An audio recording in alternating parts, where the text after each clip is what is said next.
Good morning, good evening, good afternoon, wherever you are joining us from. We have with us wonderful Elyana joining us all the way from Jordan, and she's going to talk about concept based unit planning.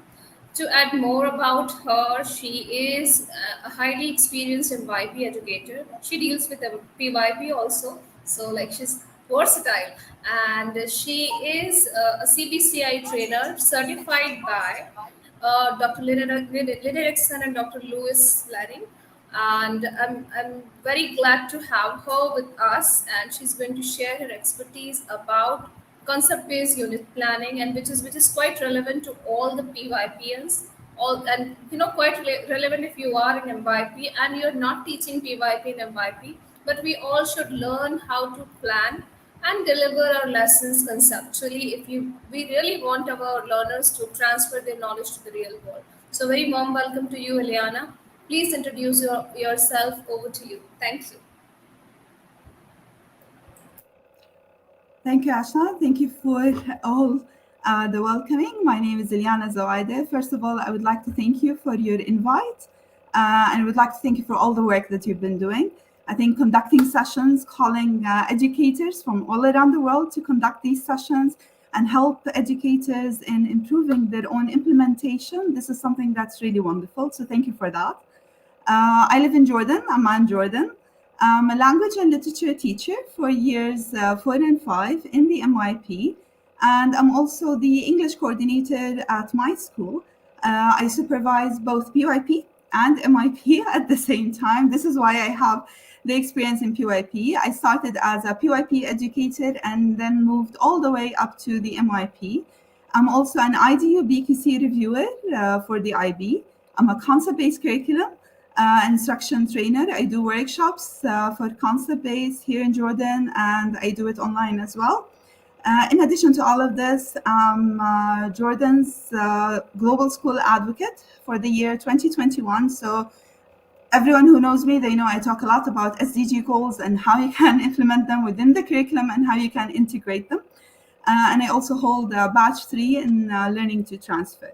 So what we're going to work on today is we're going to introduce a bit of concept base. We'll have at least a common introduction on how to design a concept-based lesson for the thinking classroom, hoping to enhance our implementation within the classroom. If you're a PYP teacher, you're an MIP teacher, or you're just an educator who's looking to improve their implementation within the classroom, helping your students to improve themselves, to become lifelong learners, this is the session for you.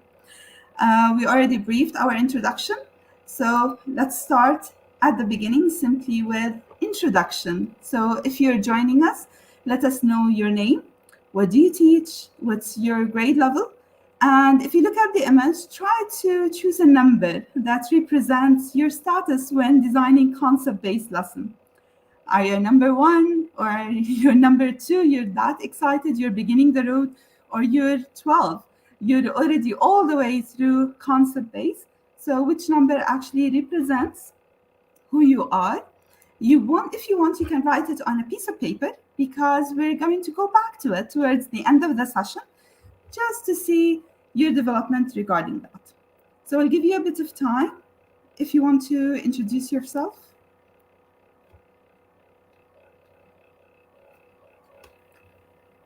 Let us know where you're joining us from. Hello, thank you for the comment.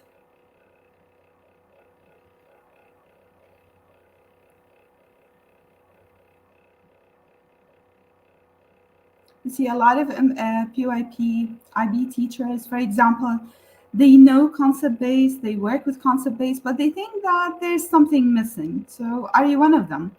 So try to have a look. Let us know your number, which number represents the status that you're in. And we go ahead and move in.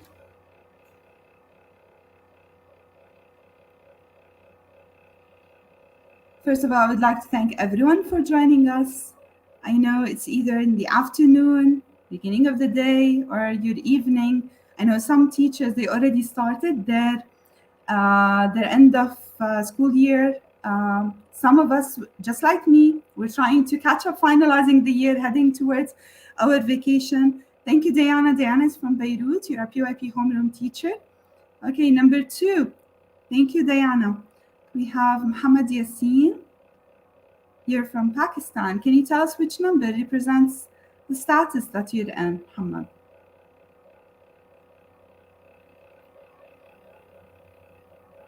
Again, thank everyone for their time and for you to join us. I know it's a difficult time in the year for us people in Middle East because we're all finishing the year.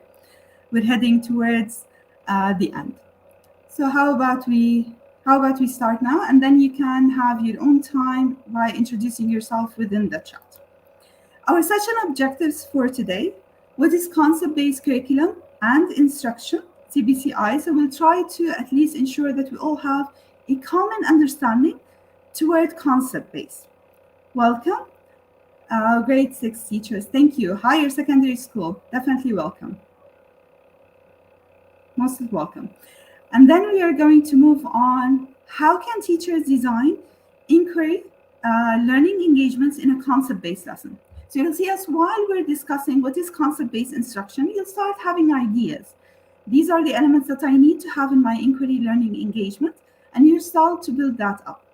Towards the end, we'll ask you to reflect on concept-based curriculum instruction and how to design, and you're going to tell us how does concept-based instruction strengthen the inquiry process within your own perspective. We have a Padlet link that we'll be using. You can use the chat or you can use the Padlet. Both are fine, whatever that makes you comfortable. Welcome, Nishat, PYP visual teacher. If you want to scan the QR code, and we'll be sending the Padlet link as well throughout the chat in addition. So let's begin with what is concept-based curriculum and instruction. Since we have a lot of PYP teachers and we have higher secondary level, if you can tell us what do you know about concept-based. So if you can tell us in the chat. And Ashna, thank you very much. She already sent the Padlet link. So if you want to use the Padlet link, feel free. If you want to use the chat, again, feel free to do that as well. You'll find the same engagements that you have to comment on in the Padlet link shown. If you want to use the chat, again, both are fine. You have a lot of resources that I'll be talking about towards the end of the session that can help you within your journey in concept-based. So if you let us know, if you're a PYP visual teacher, what is concept-based to you? So what do you know about concept-based? You can use the chat if you want, or you can use the Padlet. In the first section, in the warm-up, what is concept-based curriculum and instruction?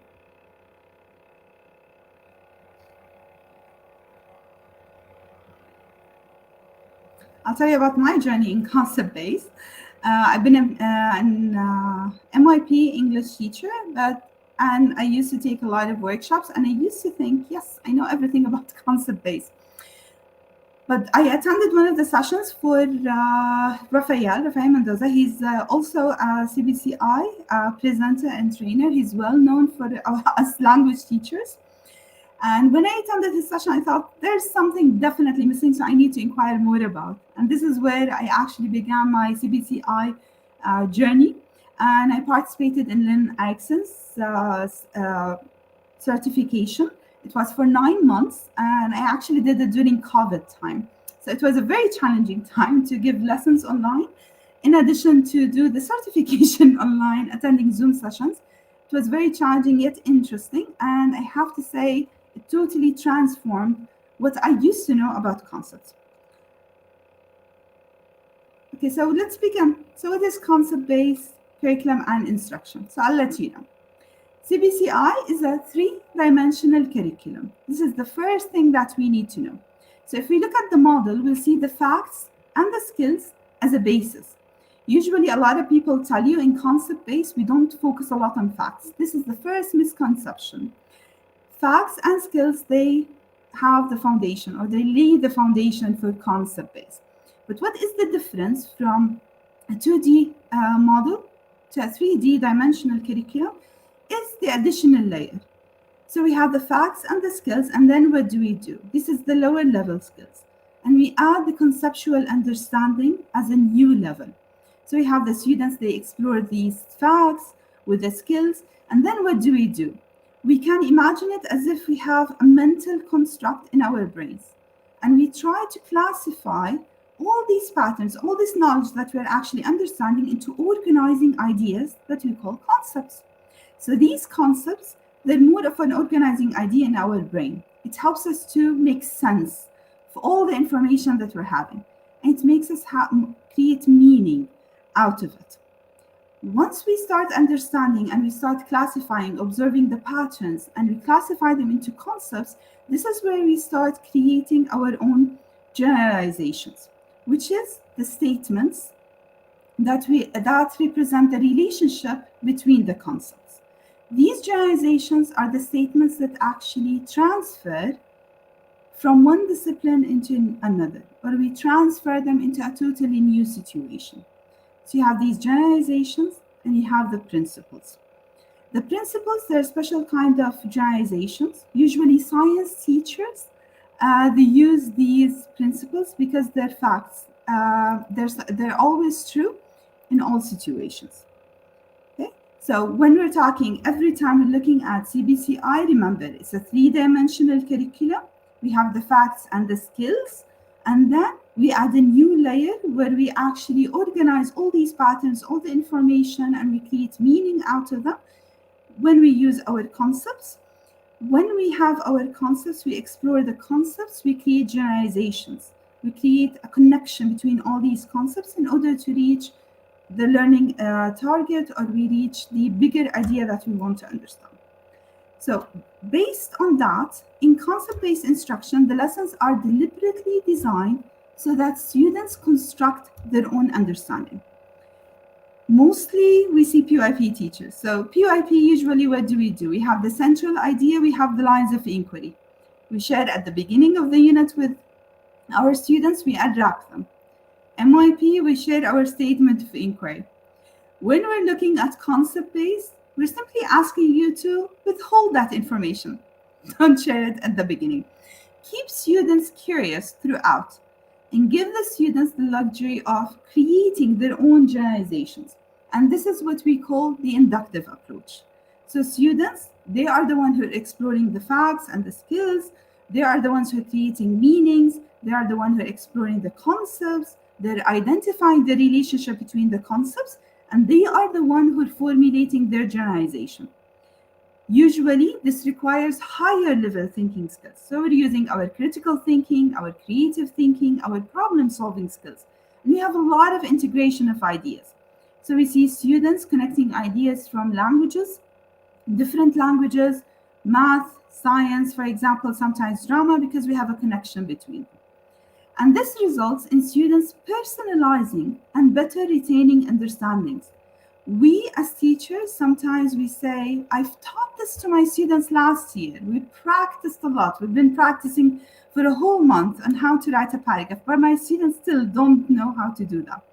This is the idea, because what we've been doing is we've been giving the structure for the students. We did not allow the students to explore different examples in order to come up with the pattern themselves.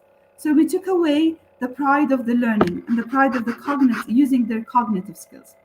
In concept-based, students, they actually develop this deeper understanding that they are giving the opportunity in order to do the cognitive work by themselves, and they move from the facts and the skills in order to reach the transferable conceptual understanding, where we actually make meaning of the learning that's happening inside the classroom, and we apply it in a real world situation, in an authentic situation. Just to summarize, what is the difference between a two-dimensional and a three-dimensional curriculum? Two-dimensional curriculum, we see a lot of coverage, a lot of content that is there. Students, they need to memorize a lot. And we see it in a lot of curriculums throughout the whole world. We can see there's a lot of coverage, a lot of things that students, they need to understand. But the idea is, do students really create meaning out of this information? Do they actually simply memorize it? Or do they go beyond the memorization and they create meaning and they associate it with concepts? In a two-dimensional curriculum, it lacks that conceptual focus. So we don't have the connection between the knowledge, the facts, and the conceptual understanding in order to reach it. In a 3D curriculum, the ideas there centered. We have the facts, the skills that provide a foundation for understanding the conceptual transferable ideas. We have a conceptual lens, or if you want to say a key concept, that requires mental processing between the lower and the conceptual level of thinking. And this gives us the deeper understanding and the depth in understanding. In a two-dimensional curriculum as well, there's a lot of focus on factual knowledge. The issue is with facts, they do not transfer. So simply students, they memorize a lot of knowledge, but they do not use them. They don't know what they do. They finish the exam and they forgot the information. We don't use them later on. So this factual knowledge, it does not transfer. It is locked in time, place, and situation. It fails to meet the intellect demands of the 21st century. So if I'm looking into the world nowadays, we see a lot of issues, a lot of global issues that are happening. And if we're simply asking students to memorize the information, or we're asking students to use their skills by itself, is it actually going to help us later on? Is it going to prepare them for the jobs, let's say, that did not exist, or for a future that we don't know how does it look like? This is why we're moving to a three-dimensional curriculum. In three-dimensional curriculum, we have the concepts and the generalizations that they transfer. And they allow the brain to make the connections between everything that they're doing. This develops the intellect, and it helps them to handle a world of increasing complexity and accelerating change. We cannot prepare our students for a changing world using simply facts and skills. We have to use these concepts. Because if I'm teaching my students about systems, for example, they can look at anything that they see in the world and find that concept living within it. And they can actually use their understanding and what do they know about the big ideas that they know about these systems in creating or solving a problem. So when we're talking about knowledge, it's the factual knowledge that is locked time, place, and situation. We're not saying neglect them. We're simply saying have them as a basis. Have them as the foundation level. And then add your new level, which is the understanding, which is the conceptual understanding that transfers through time, across cultures, and across situations. And this is how it's going to help us later on to meet the demands of the world that we're living in. It will help us to adapt to any situation that we're in at the same time. Whenever we're talking about concept-based, we definitely need to refer to the two models that were created by Dr. Lynn Erickson and Lois Lanning. So if you're looking at the structure of knowledge, which is the first model that you have, this was created by Dr. Lynn Erickson. And the second structure is the structure of process. This was created by Dr. Lanning. Both disciplines, all disciplines, they draw upon both structures, the structure of knowledge and the structure of process. So if I'm looking into, let's say, math, social studies, individuals and society in other terms, or science, so we're looking at the structure of knowledge. If I'm looking into languages, design, art, because I see a lot of visual art teachers, we're looking into the structure of process. But it doesn't mean that teachers who are teaching languages are only focusing on the structure of process. You're drawing on both disciplines, and we'll tell you now. So if you look at both models, what do they have in common? You can let us know in the chat. What is the commonality between both of them? What is similar, and what is the difference?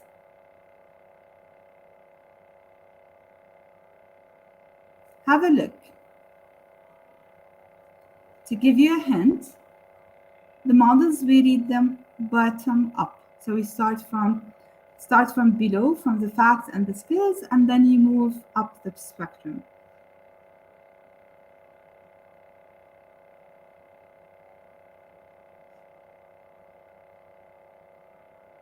Can you identify any similarities? What do you think? Let me help you out. Both models, what do they have? They have the concepts, the generalizations, and the principal aspect similar, but they only differ in the actual part, in the bottom part. If I'm looking at structure of knowledge, because I said these disciplines, they focus on facts, such as I and S, math, science, we start usually with the topic. So we identify the topic, and then I start listing all the facts that are associated. What are the critical facts that my students need to know? And then I start choosing the concepts. So which concepts am I going to use in order to explore these facts, in order to make meaning out of them? And this is where students, they start formulating the connection between the concepts and they formulate their generalizations. And we said principles, there are special kind of generalizations usually found in science. If I'm looking at the structure of process and I'm looking at language art, I'm looking at visual arts, I'm looking at drama, design, music, we don't focus a lot on facts. We focus more on processes, strategies, and skills. So we're focusing on, for example, the comprehension process, the writing process. Okay, so we start with strategies, skills, and processes, and then we choose our concepts. Which concepts are we going to use in order to explore this unit? And then we formulate our generalizations or our principles. Sometimes we said all disciplines, they draw from both models. So if I'm a language teacher, which I am, I'm going to use the structure of knowledge when I'm teaching my students, for example, a novel, and I'm exploring a theme. I'm using the structure of knowledge because they need to know what is this theme, how it is connected, and a lot of facts regarding that. But at the same time, I'll be using the structure of process when I teach my students about the comprehension process and the writing process. Similarly, if I'm looking into, for example, the math discipline, we see following the structure of knowledge at the beginning. But at the same time, students, they need to communicate their understanding and they need to do investigations in math. So they follow the structure of process whenever we're doing the investigations. Similarly, in science, you follow the structure of knowledge whenever you're explaining certain facts, certain knowledge that is related to science. And then you teach students following the structure of process whenever you're looking into investigations and how do students need to investigate. So both models that actually complement each other, and we use them in all the disciplines, and together they formulate the complete model. This is why we say in a unit, we don't follow simply like the IB, one statement of inquiry, 3 lines of inquiry in PYP, one statement of inquiry in the MYP. Usually teachers are asked to formulate from 5 to 9 generalizations because they're going to have 6 to 7 weeks. So if you have 6 to 7 weeks, you have enough time to explore from 5 to 9 generalizations, 5 to 9 big ideas that you want your students to understand. Hopefully this gives you the understanding. So since we see the concepts are the major aspects, just to understand this, concepts, building blocks. So whenever we're looking at concepts, think about them as mental folders. You know how teachers, we like to organize our documents into folders, subfolders, because they all have something in common. There's a pattern between them. Same thing in your mind. Consider these concepts as the building blocks, the mental organization process that you're having. These are important for deep understanding, and they support the transfer of ideas through time across cultures and across situations. Dr. Lynn Erickson, she actually created her own test to double check, is this a concept or is it a topic? So whenever you find yourself questioning, is this a topic or is it a concept? Always go by Dr. Lynn Erickson's test. Think about it. Is it timeless? Is it abstract? Is it represented by 1 or 2 words? And does it share common attributes? If you say yes to all of these, this means it's a concept. If not, this means it's a topic. In concepts, we have different types of concepts, and you'll find different terminology related. IB, key concept, related concept. Concept-based, macro concept, which is a key concept that gives us the great breadth. And we have the micro concepts, which can be a related concept that give us the greater depth.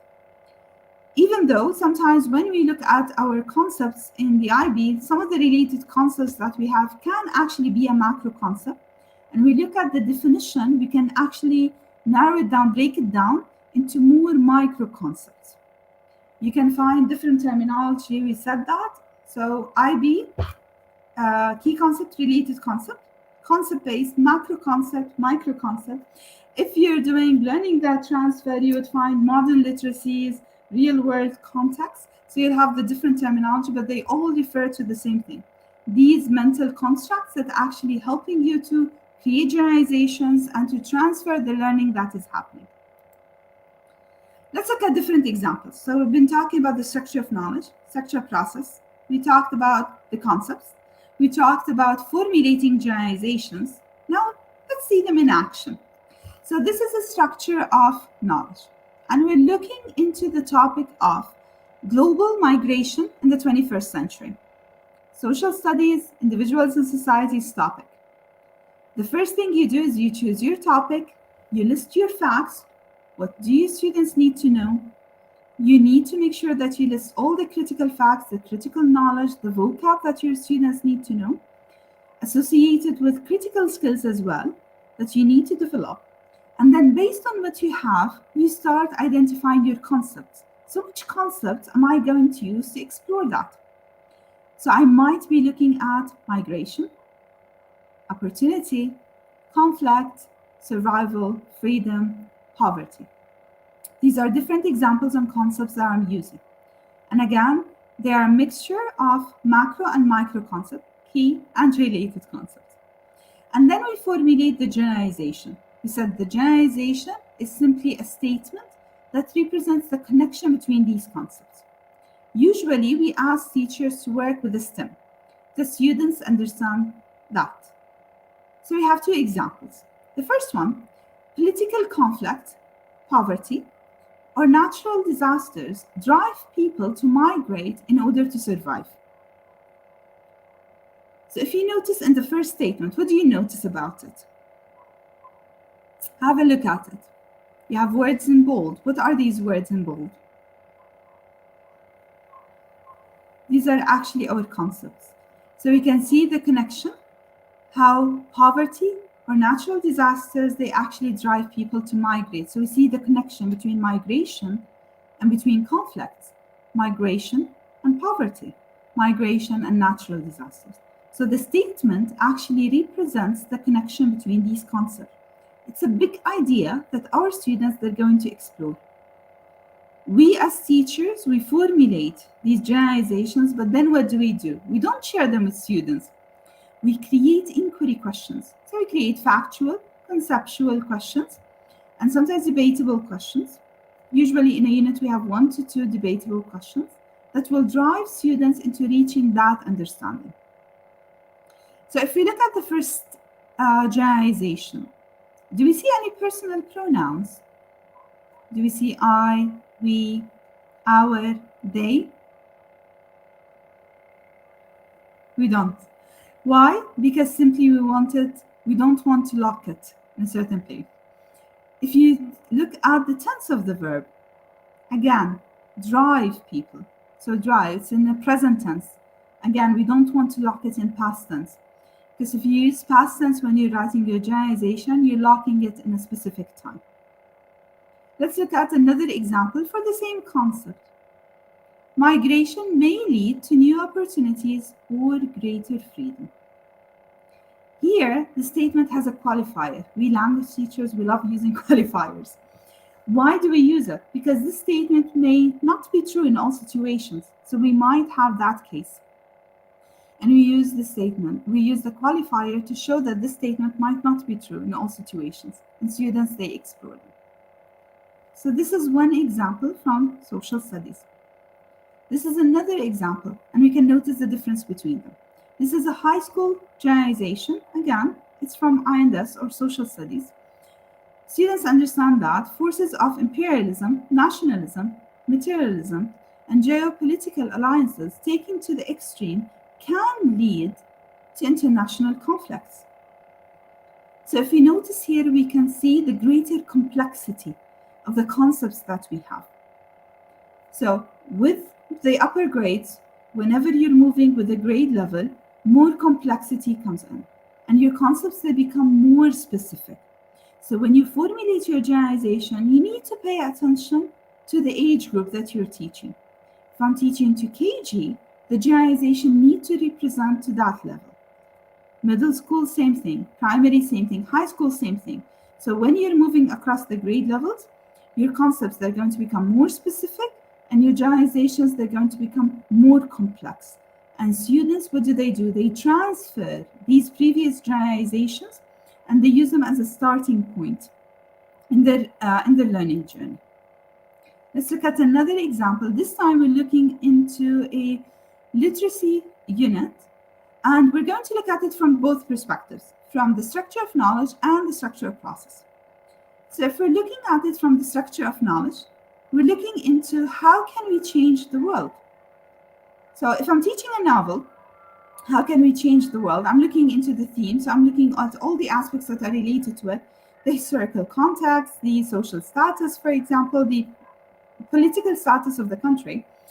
And then I choose my concept, same thing. So I chose change, people, social action. And then I formulate my generalization. The student understands that social action may inspire people to work for change. And again, I can see the connection between social action, people, and change. My concepts are underlined. I use the qualifier because it may not be correct in all situations. And I'm using present tense. I'm not using personal pronouns. I use this generalization as a starter for myself in order to formulate inquiry questions, factual, conceptual, or even debatable questions in order to provoke students to reach that understanding. If I'm teaching that same unit from the structure of process, how does it change? Let's see. So if I'm looking at the same unit, how can we change the world? But now I need to teach my students about the comprehension process. How do readers work?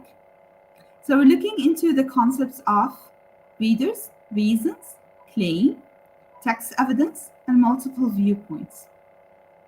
And students understand that readers investigate evidence and reasoning from multiple points of view on a topic to develop a strong claim. So students, they're going to take on the role as readers, and then they're going to investigate the evidence. So I explore the concepts, evidence, viewpoint, what's a claim, what is reasoning, and then I ask my students to find the connection between these concepts. Sometimes teachers, they immediately jump into formulating generalizations. We would simply advise you to look at the evidence of learning that you have from your students. Do you think your students, they have enough knowledge about the concepts? Do they have enough understanding? If they reach enough understanding, they're showing enough understanding of the concepts, then you can ask them to generalize. Sometimes, if they don't have enough knowledge of the concepts, they haven't unwrapped the concepts yet, understood them, looked at different patterns, they won't be able to generalize. So you have to be careful when do you actually start asking students to generalize. Since we have a lot of art teachers, we have an example for art. So we're following the structure of process. So if you're looking into drawing as a topic, and more specifically, we're looking into landscape drawing. So we're looking into the concepts of shape, depth, object, distance, illusion, and vanishing point. So we explore these concepts with the students, and then we formulate our generalization. Connecting two or more points on a shape or an object to a vanishing point creates the illusion of distance or depth. And this is the generalization that we want our students to reach at the end. So again, think about the concepts. We create our inquiry questions.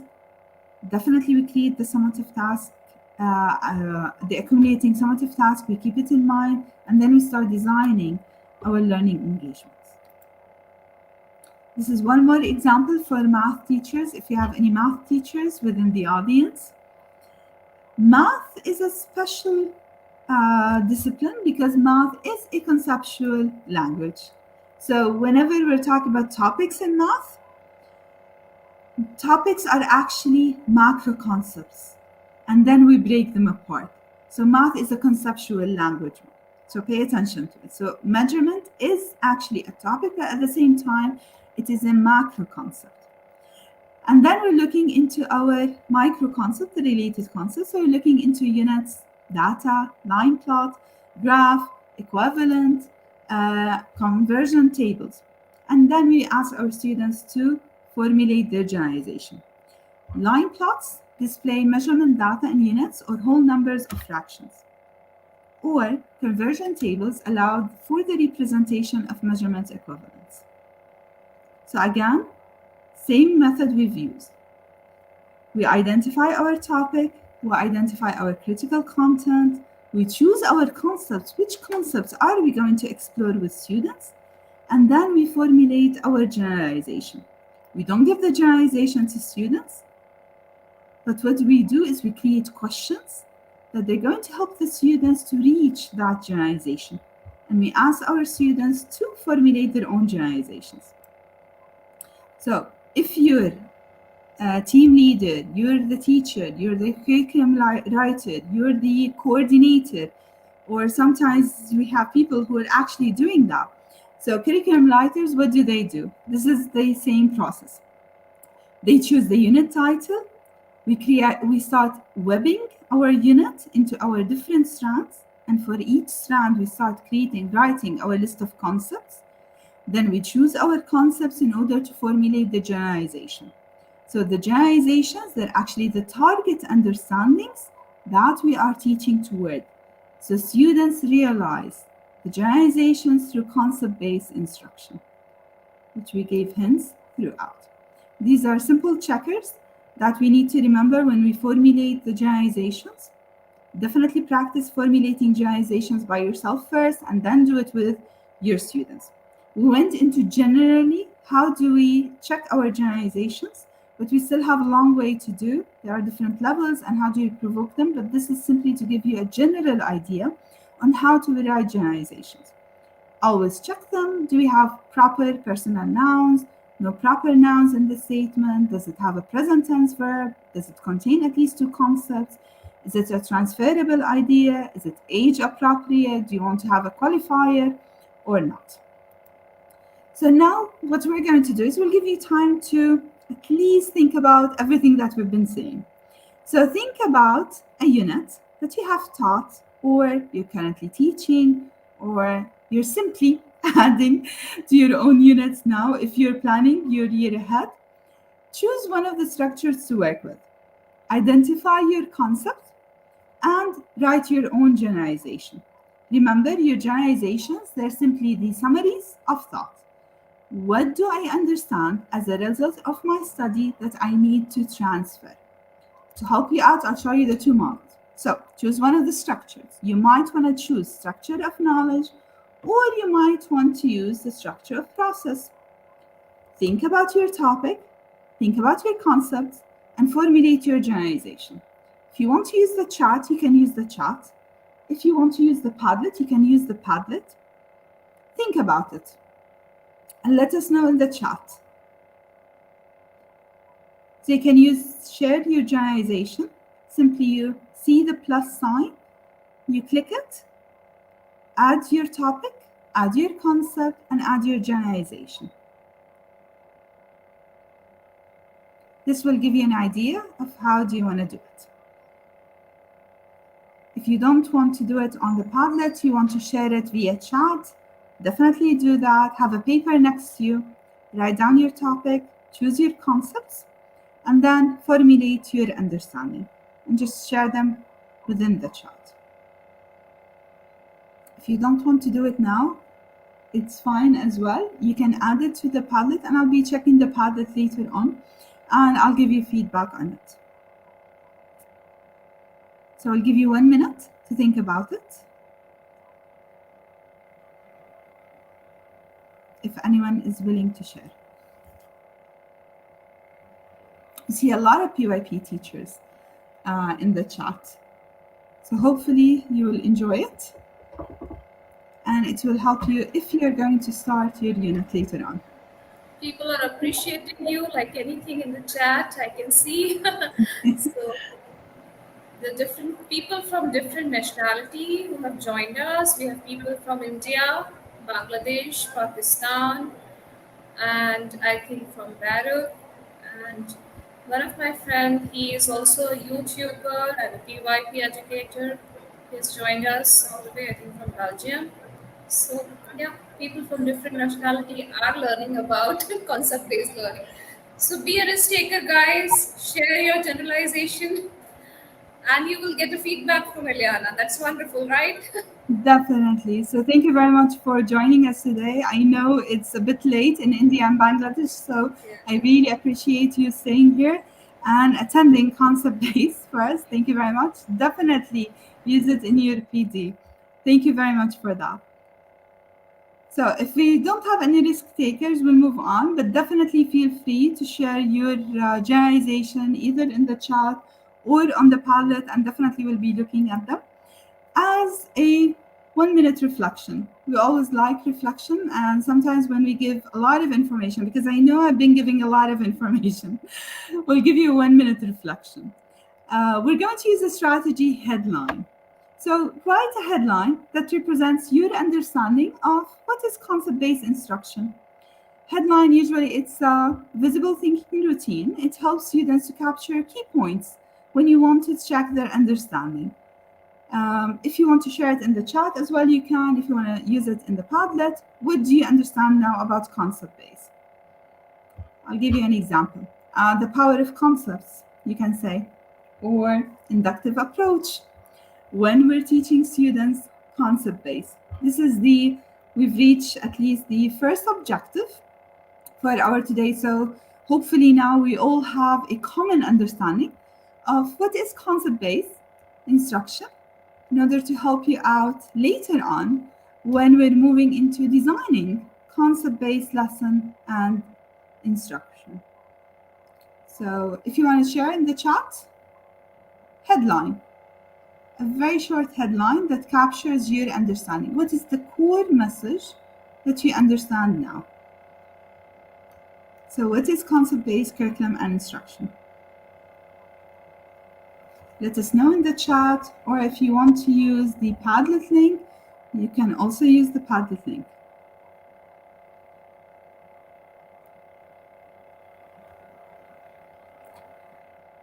You're most welcome.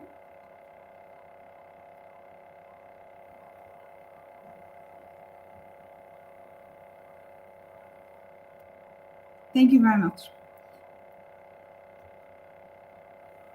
Headline is a visible thinking routine. So you'll see, for example, concept-based teachers, we depend a lot on visible thinking routines because it helps. It's one of the ways so we can see the learning that's happening within the student brain. So it's a way for students to show us the patterns that they are creating in their own minds. No worries. Don't feel the pressure.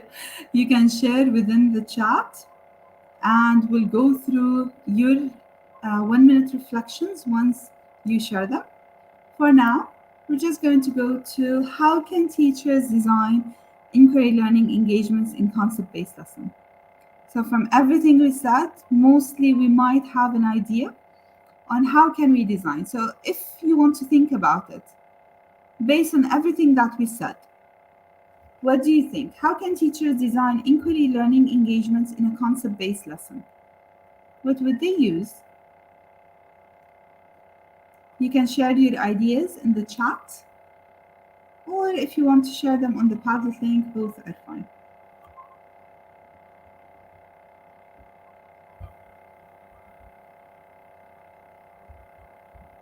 So let's help you out with the design process.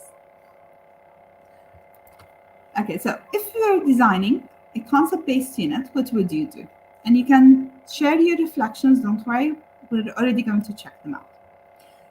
The first thing you need to do is you need to create a unit title.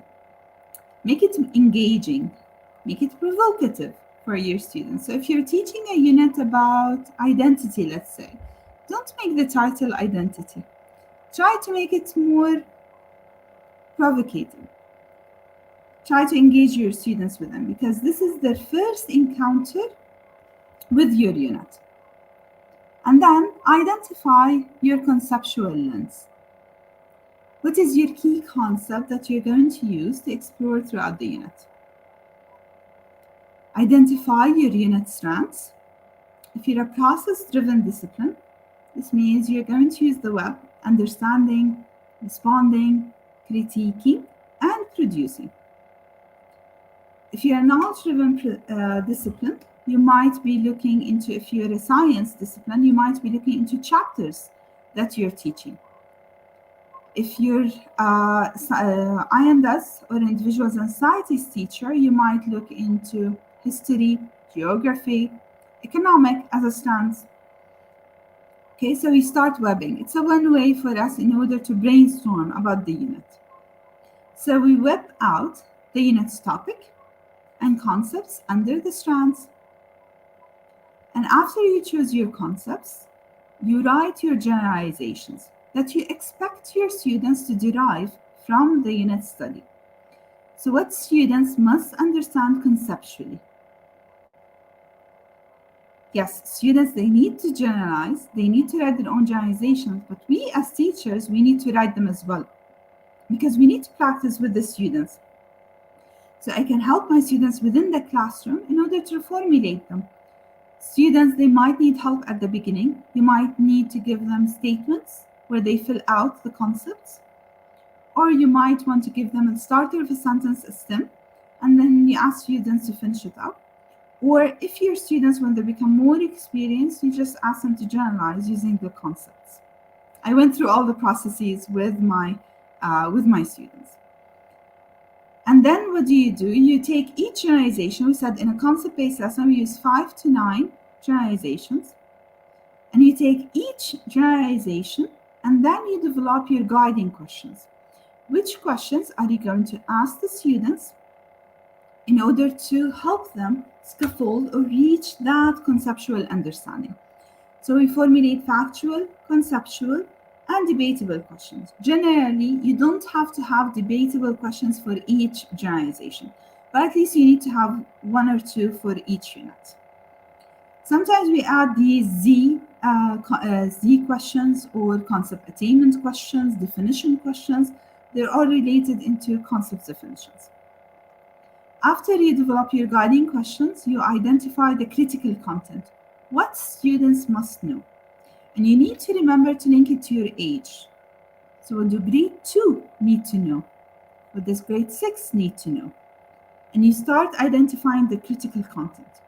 When you identify your critical content, it also helps you to identify their prior knowledge. What do students already have from previous encounters throughout the years? Because this will be your starter. You'll be checking their prior knowledge. Do they actually know about this or they don't? Because you don't want to embark your journey of generalization and asking students to connect these facts with the concepts when the foundation is not actually there. So you need to make sure that the foundation is there, and then you move on with your exploration. Identify your key skills, the disciplinary skills, what students must be able to do. Teachers, sometimes they mix up with ATL skills. These are not the ATL skills. These are the disciplinary skills. What your students are able to do within your own discipline.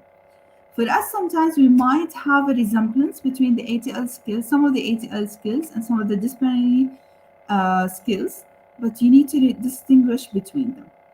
If you're using your unit planner, you're using ManageBack, you're using Toddle, anyway to start identifying your critical content, they will tell you what are the disciplinary skills that you're already working on developing within your unit. After you identify the skill, we're still looking into backward design. So I have to write the culminating assessment and the scoring guide. How are you going to assess the students toward the end? So I always start with the end in mind. This is my assessment. This is my generalization. And then I move into designing the learning experiences. So if you see the learning experience that comes towards the end, I choose my concepts, I web my unit, I choose the topic the concept goes within, I choose my generalizations, I write them down, I practice that, I formulate my questions, how am I going to scaffold the learning with the students, I identify my content, my skills, I write down my culminating assessment, what is my scoring guide, because all of this is going to be reflected within my designing of the learning engagement. And towards the end, I write my unit overview. How am I going to communicate that with the students? Everything I'm sharing today is based on concept-based curriculum instruction for the thinking classroom, written by Dr. Lynn Erickson and Lois Ling. I'll give you an example. This is a math unit web. So the unit title is functions. The conceptual lens is relationship. And then we have the different strands. So we have modeling, equations, mathematic practices, we have linear functions. And for each web, we identified concepts. So if I'm looking at modeling, I'm looking at slope, rate of change, linear model. If I'm looking at equations, I'm looking at linear equations. Remember, I said math is a conceptual discipline. Your topics are actually macro concepts, and you have the micro concepts with them. You have the mathematic practices, and you have the linear functions with all the concepts, the micro concepts or the related concepts listed within. Another example, this is a social studies. It's the unit title is Our Community. The conceptual understanding is interdependence. For social studies, we said we have our unit strands as culture, history, economics, geography, and civics. The underlined words, they're actually your concept. Sometimes teachers, this is for second grade, so sometimes teachers, they would like to add more information within, but most importantly, you need to identify your concepts. So under culture, we have community, cooperation, solving problems. So what do teachers do? They take these concepts under culture and they formulate the generalization. And then later on, they formulate their inquiry questions. They identify the culminating assessment towards the end, and then they go back and we think, how are we going to teach students, scaffold the learning with students in order to reach that generalization? So we've already discussed how the teachers design inquiry learning engagements. Let's see different examples. The different scenarios, again, can be found on the Padlet link, but I'll go over them now. And you can share your observations using chat. What do you notice about each lesson? Let's start with the first one. Keep the question in mind. How can teachers design inquiry learning engagements in concept-based lessons? This is a grade 3, Science in the Kitchen. So this is the unit title. So we try to make it a bit interesting. How can we find science in the kitchen? This is something interesting. So the topic is matter, and the concepts are form, change, solid, liquid. Remember, they're grade 3. So these are concepts for them. When we move upper grades, when you go to grade 6, solid, liquids, they don't become concepts, they become topics for them because they've already acquired them. So the main inquiry question here is, how does matter change? So notice that we don't have an objective, but instead of the objective, what do we have? We have a question. Think about that. So students go on a mystery path to the lab titled, What Happened to Matter? Make it interesting, provocative for students.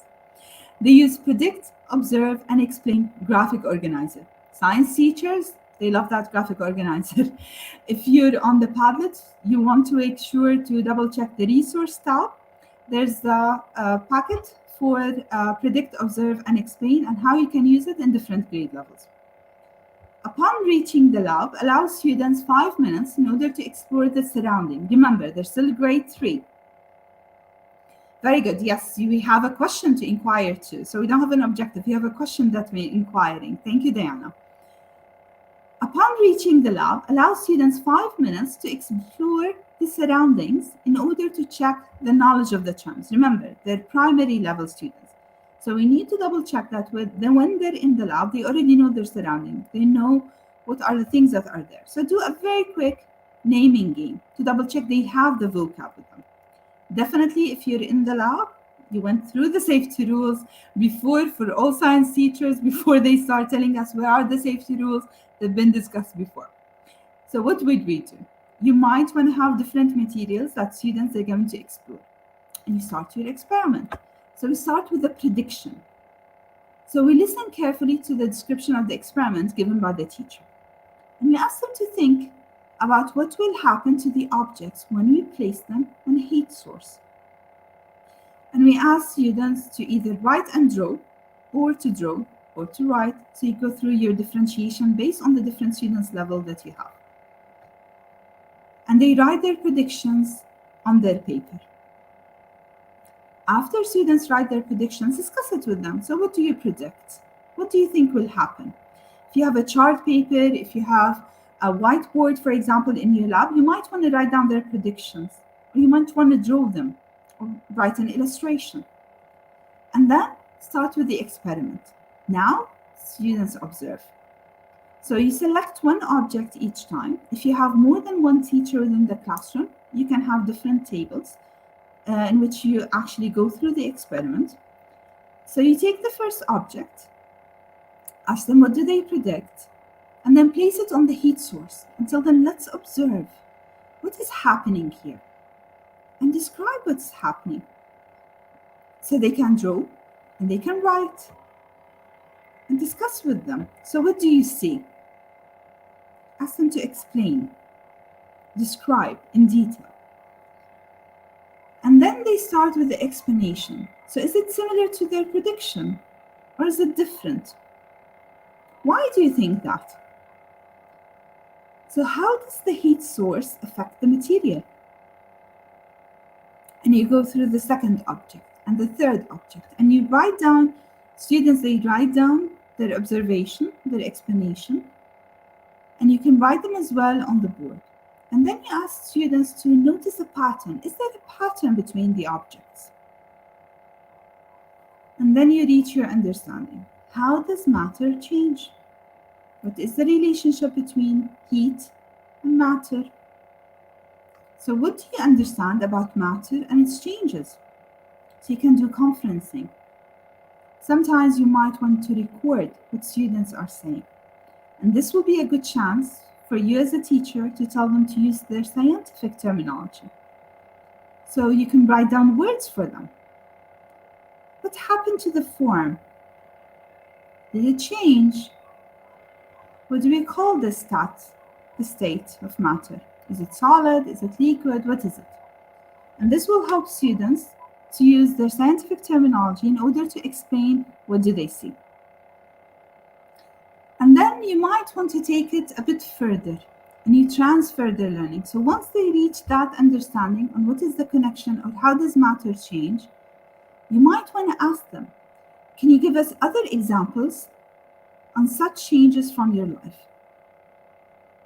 If you're ending your lesson, you might want to tell them, how about you go home and you use your phones or your parents' phones in order to record something that represents changes in matter. Send these pictures over or bring them with you to the classroom or even draw them and ask them to talk about them. So your students, they reach the understanding within the lab, and then you ask them to connect what they've learned within the lab to their daily lives. And then later on, you might want to transfer it into another context and then ask them to think about snow and what happens in weather conditions. Okay, so we're reaching the generalization, we're exploring the concepts, we're observing, we're identifying patterns, we're formulating our generalization, and then we're taking that generalization or that understanding and we're placing it in another context, which can be a familiar situation for the student, and then we can move into unfamiliar situation that will provoke students even more. So what do you think about grade 3, Science in the Kitchen? We have Diana, she said that we have a question to inquire about. What else do we have that triggers your understanding or connects to everything that we've been saying about concept base? You need to notice we use graphic organizer, visual thinking routine as well. So we're helping students to visualize their own thinking. You can type in the chat, what do you notice about the lesson? Diana, she gave us the first hint. We started immediately with a question to inquire about. We raise our students' curiosity. We double check their knowledge of the vocab by doing a naming game. And then we started moving on into experiments. So experimenting to prove their ideas. Very good. Thank you, Diana. So students went into experimenting. They have their original idea and they want to make sure that their prediction is correct, their hypothesis is correct. So this is where we start discussing the scientific method with your students, because these are part of the skills that you need. PYP teachers, they need to develop with their students. MYP teachers, we develop with our students as well. Let's look at another example. This is an individual and societies middle school. So we're looking into the topic of revolutions. We see a lot of teachers teaching that. Thank you, Diana. We have the discussion among the students to see the different points of views and understanding of concepts, definitely. And this can help us to identify if there are any misconceptions that we have. So always listen to your students. You'll see a lot of student discussions, which is really helpful in understanding any misconceptions that they have that you want to clarify before you move on within your inquiry. If we're looking into another example, middle school, individuals and society, we see a lot of teachers going through revolutions, conflicts. So we're looking into the concept of change, causality, right, and justice. Thank you. Teachers' feedback to support their understanding. Definitely. Thank you very much for that. The teacher is always giving feedback. The teacher is always provoking students in order to reach their understanding. So we always ask questions. This is why. So if we're looking into the topic of revolution, change, causality, justice, and right, and we're inquiring into the question, how do rights and justice affect or influence change in a community? So how do we go about it? We can display photos from the news and ask students to interpret these images. I see, I think, I wonder. And we discuss with the students their answers, and we identify an underlying concept or concepts.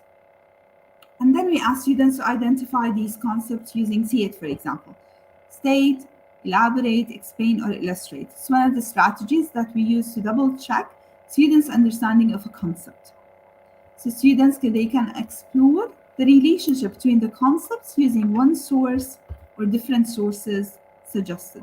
So we might have newspapers, we might have online articles, we might have videos, we might have infographics that we give students within the classroom. And we divide students into groups and we ask each student to choose the source that they want to use to analyze. So we have differentiation within the content, differentiation within the process of learning. So in groups, students, they explore the resource they chose by answering guiding questions. So all these guiding questions, they're going to help students to reach the understanding how do rights and justice affect or influence change in a community. So I might ask them to list the source.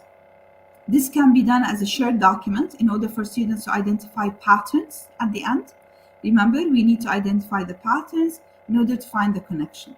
Or you can do it on a chart paper that all students, for example, they work on one, and then each one of them they present. So you'll be working on their presentation skills in addition to their critical thinking skills, and they present within the classroom. And then you start your discussion. So they identify the source. You can use OPVL as well in order to double check the authenticity of the source. Ask them what is the main idea of the source. So we see an integration between English and I and us in using skills. You can ask them to describe the situation in the country before the revolution. What are the causes of the revolution? And see here we see the exploration of the concept causality. Describe the situation in the country after the revolution. So when we see the description before and after, we're actually looking into the concept of change. So what are the consequences? What is the relationship between causes and consequences? And how can revolutions create change? So if we allow students enough time to explore These resources go through these questions and they start identifying the patterns. So we see students discussing, they're collaborating together, they're listening to each other, they're helping each other to reach an understanding. They're using different ATL skills.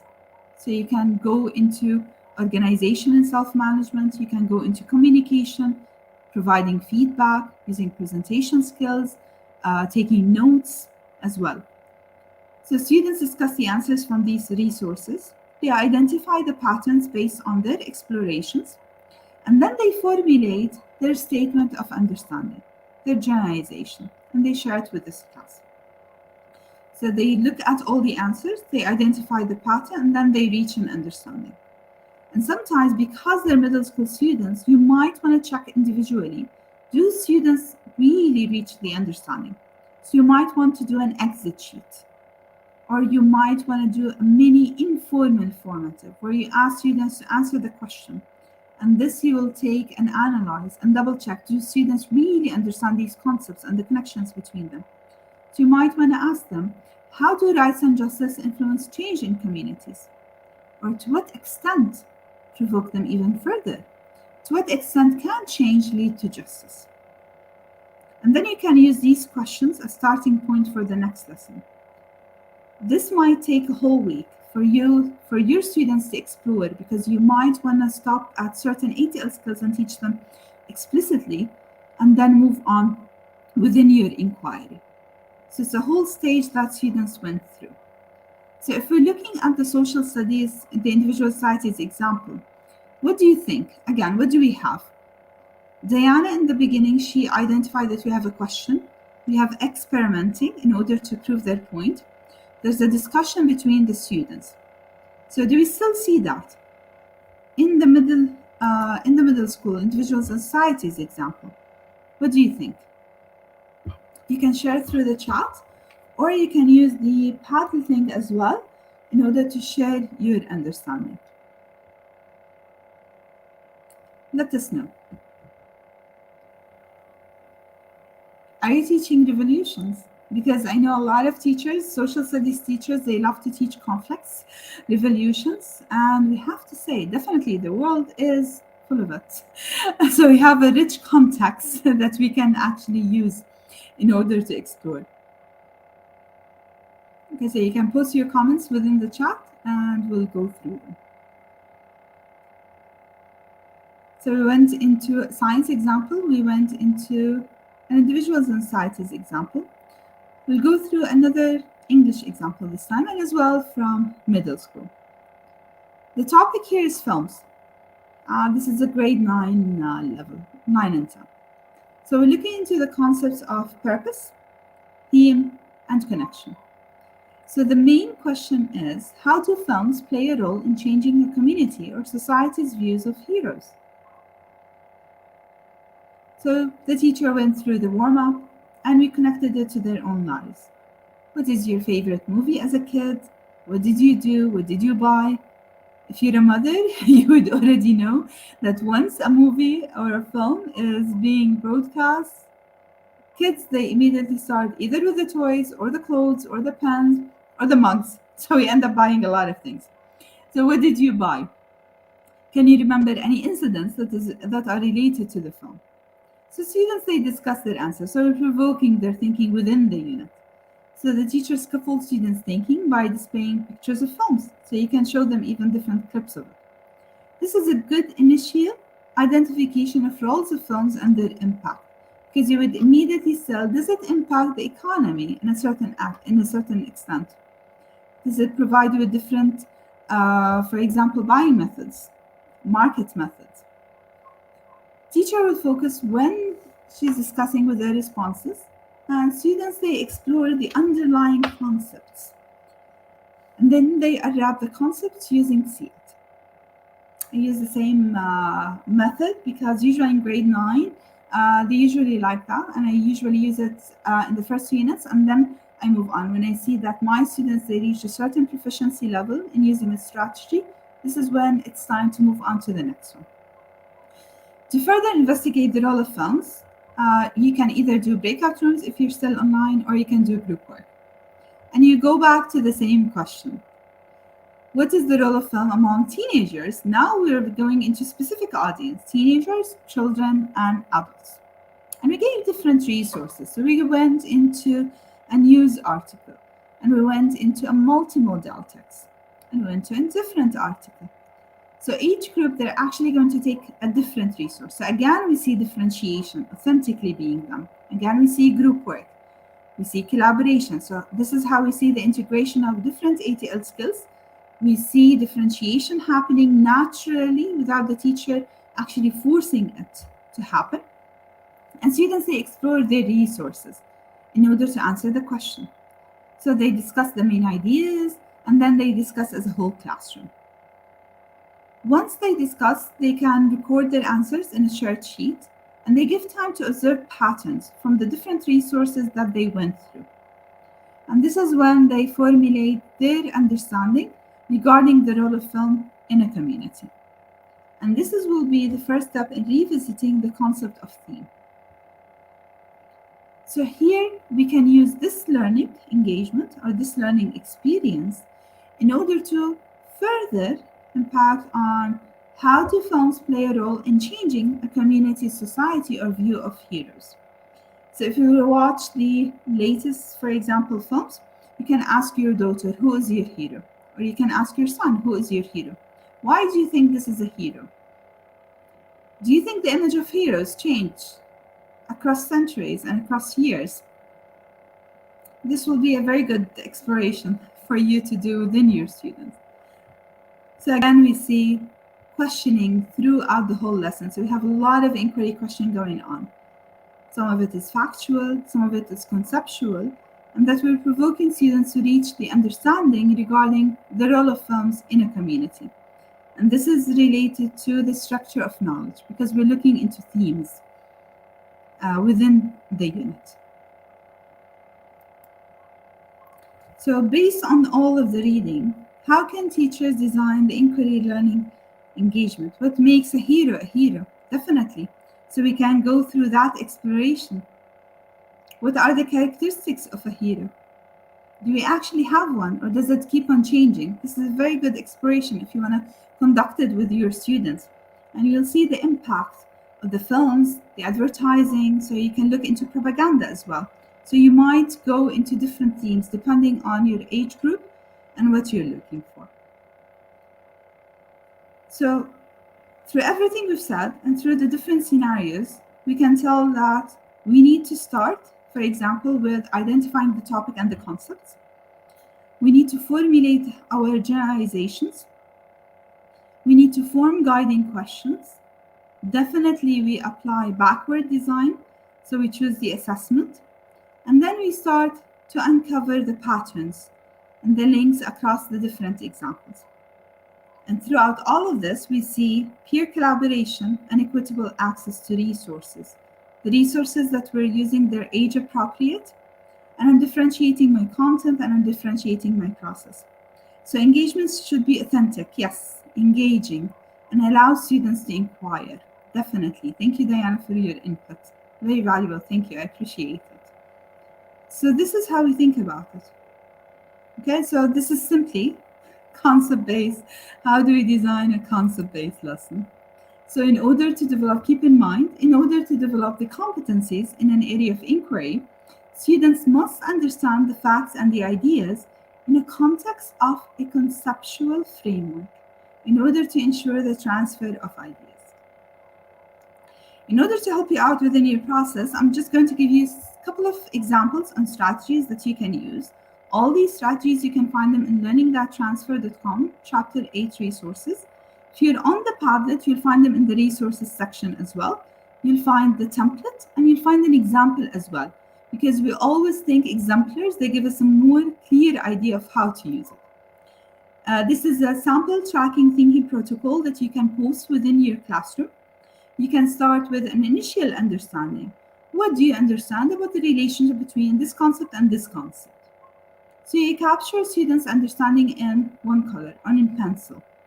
And then once you start your first case study, you add your new ideas and your concepts in a different color. It can be a text, it can be a story, it can be a video that your students they're inquiring into. And then once you move into the second case study, you add more ideas in a different color. So you're actually showing the different context within your inquiry. And at the end of the inquiry, you review your web and you reflect how your thinking deepened over time. And then you craft your generalization in order to express what you understand now. This is a very simple sample tracking tool that you can use, especially works with primary students if you want to post it inside the classroom, because every time you'll be inquiring into a different text, into a different experiment, so it will be good for you to note their understanding and use colors, because primary students, they love colors, and even adults. Another strategy we can see it. You saw me using it in multiple examples: state, elaborate, exemplify, and illustrate. So you as a teacher, you can type in the exact definition you want students to know. You ask them to elaborate using their own words. They give examples, non-examples. This is a very good way in order for you to identify, do your students really understand the concept? And then you can ask them to illustrate. So they can either choose a picture, or they can draw a picture, or they can use a metaphor. So how does this represent? This will give you a clear idea on how your students understanding these concepts. Another one is concept attainment. There are two ways for doing it. So you might want to give two lists for students, and you ask them to discuss the shared characteristics between each one, because these are the attributes that they have. Or you can give them a mixed one, and then you ask them to sort them out and give an explanation, because if they're giving an explanation, this means they're identifying patterns. And this is what we said when we were talking about concepts. Students, they observe patterns and they put them in their own mental organization in order to help them later on to identify the connection. BOLT is another strategy as well. It's a visual thinking routine. So you can write down the concepts and you ask students to draw lines between the concepts. How do these concepts interact, or how do they connect? And they write statements to connect them. If you want, you can use sticky notes as well. So ask students to write down the concepts on sticky notes, and you ask them to use their desks or their tables. Find the connection between these concepts. Explain that connection. You might want to ask them to write it down or to share it orally within the classroom. So again, you're developing their communication skills. These are different resources that if you want to deepen your understanding regarding concept-based, you can use them. We have Transitioning to Concept-Based Curriculum Instruction by Dr. Lynn Erickson and Dr. Lois Lanning. You have the general ideas explaining the structure process, structure of knowledge. Make sure you buy the second edition, because the second edition actually have the process of knowledge, and you can find all the processes explained. If you're a language teacher, concept-based literacy lesson, because it digs deep into how you structure your lessons, and you have different examples on structuring lessons. And you can find a lot of examples, really wonderful examples. This is written by Dr. Lois Lanning and Tiffany Brown. Again, if you're a language teachers are very lucky. So we have designing concept-based curriculum for English language arts. They have as well unit plans. There are concept-based that you can actually use with culminating assessment tasks. Concept-based curriculum and instruction for the thinking classroom, they have different unit plans for different grade levels, different disciplines. I didn't include it, but we have one for math specifically. It's written also by another specialist. You can find it if you're looking for mathematic concept base. These are wonderful tools that if you want to use within your library, you can buy it. If you're a head of department, if you're an MYP, PYP coordinator, you can use it in your PDs. So you can buy different quantities of the books, and you can use book study, and you can divide chapters on your teachers, and you can discuss it as a whole school. So you're transferring the whole school into concept base. I know I've talked a lot, and thank you everyone for participating in the chat. So one final remark, one final reflection. Which number represents your status now when designing concept-based lesson? Is it the same one that you chose before, or is it different? So have you deepened your understanding? Have you changed it? Or is it still the same? Let us know in the chat what do you think now about concept base and choose your number. And definitely thank everyone for attending. I know it's a bit long, 1 hour and 19 minutes. So thank you a lot for your participation and for your attendance. So if you want to use the chat now, you can use the chat. And you have the Padlet link, it was shared before, so you can keep on using it.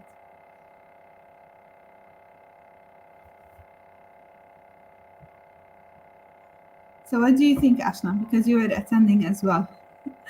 Do you think you've deepened your understanding regarding concept base? Yes, yes, truly. I have deepened my understanding, and it was such a fabulous session. And the best part is you left no stone unturned, and you just followed the principle of reach each one. So you have shared a lot of examples from different disciplines. So that everyone could make connection, and we had people from different streams. Some were arts teachers, some were PYP teachers, and we have some secondary teachers as well. So I think you made you did justice with everyone. So all of them, I think, must have moved up in the ladder or in the tree. So wherever you guys do share with us that, I hope you all have deepened your understanding, and the resources uh, amazing, and you have access to those resources in the Padlet, so you can save the link of that Padlet so that you can go back and go through it later. Please share your feedback about the session, about your understanding. Feel free to ask any questions if you have, because Elyana has delivered such an enlightening session and such an inclusive one, where she included everyone, all the streams, so that you all can connect with concept based instructions. And it's a beautiful approach, highly constructive one. So if you have reached somewhere, so feel free to share your feedback. And let me check back. So we had Nishat, then Kartika joined us from Tamil Nadu. We have Nazmul, he's a visual art teacher, and then Mr. Yasin from Pakistan, Thank you very Khadija much. from Bangladesh, then Mr. PYP traveler Vasilis from Thank Belgium, you. and yeah, he's telling that he is surely using it in his PD. Feel free to do that. Nishat is thanking you. Thank you And for then your. Diana was the most active participant throughout. So please share your feedback, and please allow me to share a token of appreciation, Eliana, for you from all of us. Thank you. Thank you very much for attending, and thank you very much for your participation, everyone, and especially Diane. Thank you very much for your participation as well. I highly appreciate it, and I would really love if you would use concept base later on in your own classrooms. And if you need anything, the presentation, the recording, I think it's still available. You can always post to your chat, and you have the Padlet link. You can use it as well. And thank you very much, Ansha, for everything that you've been doing So and this for the is a opportunity to small token of appreciation from all of us for you for spending, your quality time with us. That too on a weekend. I don't know. Is it a weekend for you as well? it's actually the first day back to work, so Yes. different So one for for me. me also in Bangladesh, it is first day back to work. But most of the people in, I think, India, they do have weekend on Sunday and Saturday. So for me also, it's a worst working day. But I'm on my summer break, so we all are here together, either on a weekend or on a summer break, just to strengthen our understanding of the pedagogies and the approaches, so we can make our classroom more constructive. Thank you so much everyone for joining. Can you please share the Padlet link? Yes, yes, we can share. All right. I'll be sharing the Padlet link, and I'll pin it up in the chat as well, and in the YouTube video link as well. Meanwhile, I'm just sharing this for the audience, whoever has joined us this evening or this morning, wherever you are. So Thank please fill this form, and you will get the certificate for attending this PD. So here's a Padlet link, and I'm also sharing the link of the exit ticket as well.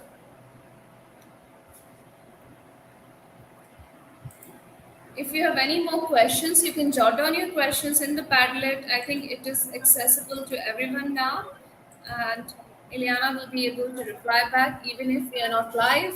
So the Definitely. first link is for Padlet. Please write your right name so that you get the right certificate. It's auto-generated, and also you can access the Padlet. I have just shared the link. Thank you so much, Elyana, for Thank presenting you such so a much, fabulous and thank you session. for Thank you. thank Thank you, you, and thank you for everyone. the See you feedback as next week. well.